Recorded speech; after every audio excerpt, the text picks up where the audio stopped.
Thank you, Megan. I just think what she's accomplished in 2 years is absolutely amazing. And now, on to rewilding children and the built environment. What motivates us?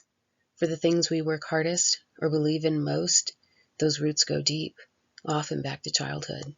So, before I dive into my project, I want to share my why.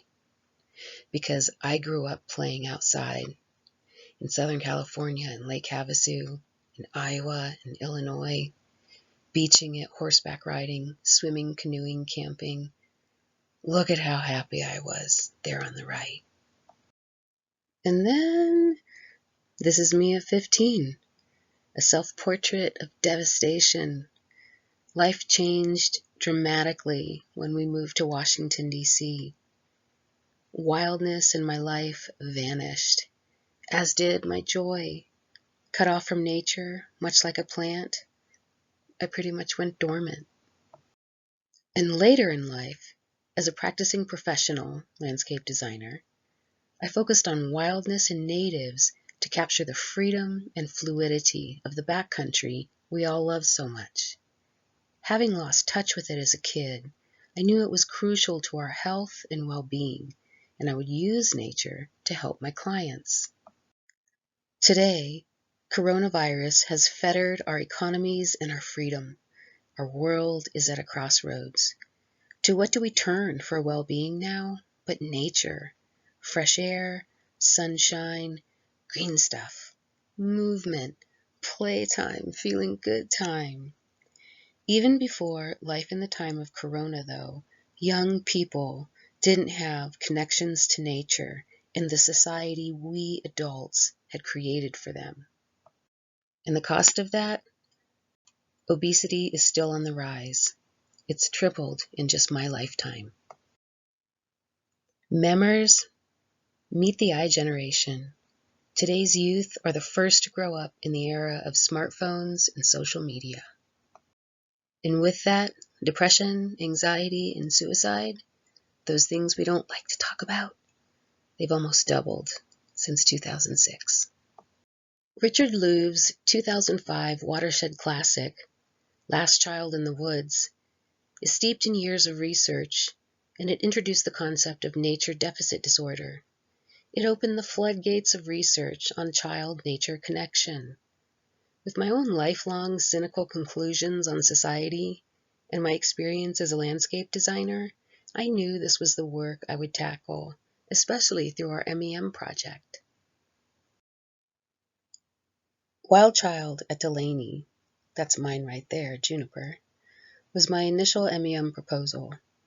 As a mom designer, I would research rewilding children in the built environment, because the co-benefits of reconnecting children to the outdoors and nature and bringing genuine nature back into our communities are so interconnected and, to me, obvious. Playing in nature is proven by a trove of research to be critical to kids' development, just as it is in mammals. So my question was, how to bring nature to kids?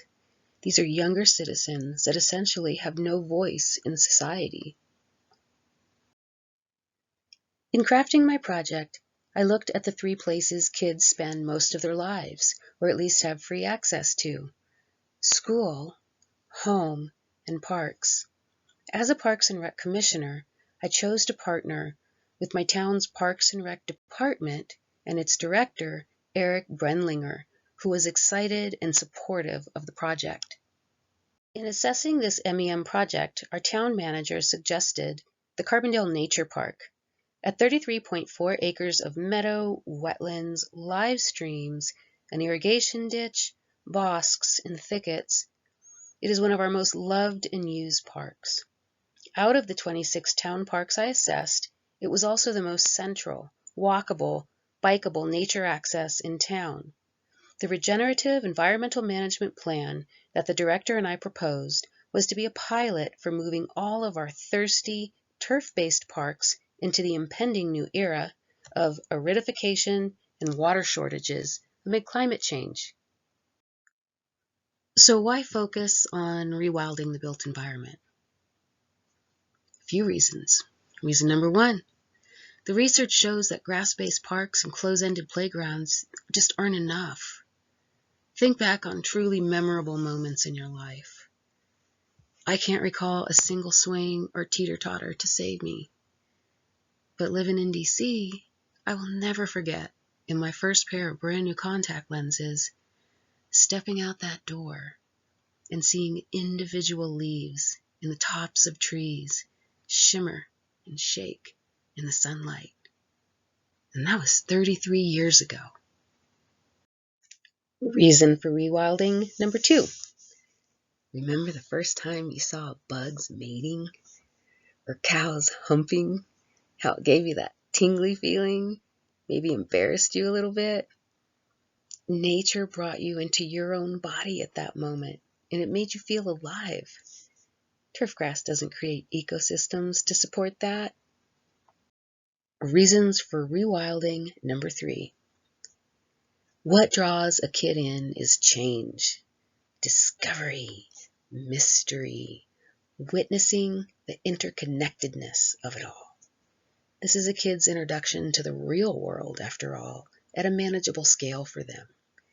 The butterfly that migrates 1,000 miles on tissue paper wings creates a cocoon. Metamorphosis shows us transformation is possible. We can change.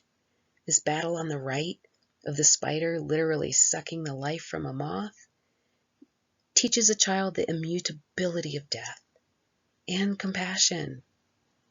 So to me, in our park director, the co-beneficial payback loops of rewilding children and the Carbondale Nature Park were obvious. Not to the Parks and Rec Commission. All hell broke loose. Our MEM project proposal triggered fight or flight within the commission and our larger community. 2 territorial long-timer commissioners misled the public.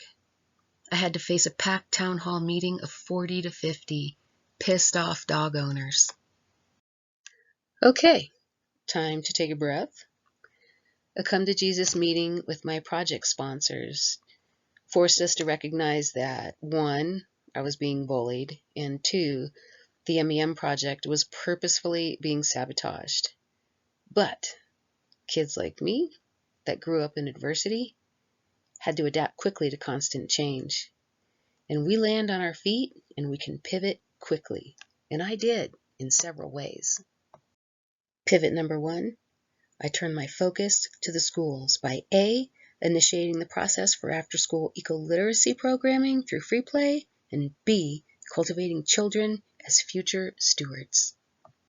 Pivot number 2, as an Artemis ambassador, I volunteer with a national organization underneath the umbrella of the National Wildlife Federation to get females in the outdoors, hunting, fishing, and advocating for conservation.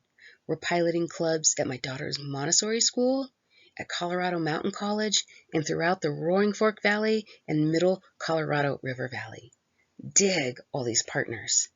And I'll promote rewilding and the Artemis mission through my new newspaper column. What did I learn through MEM and all of this crazy adversity? That a no just means go higher. The bullshit shenanigans incited in me a fury to fight for kids, and it required me to be calmer, more deliberate, and smarter than my adversaries. And such is life, be you an apex predator or an MEM winner. Thank you very much.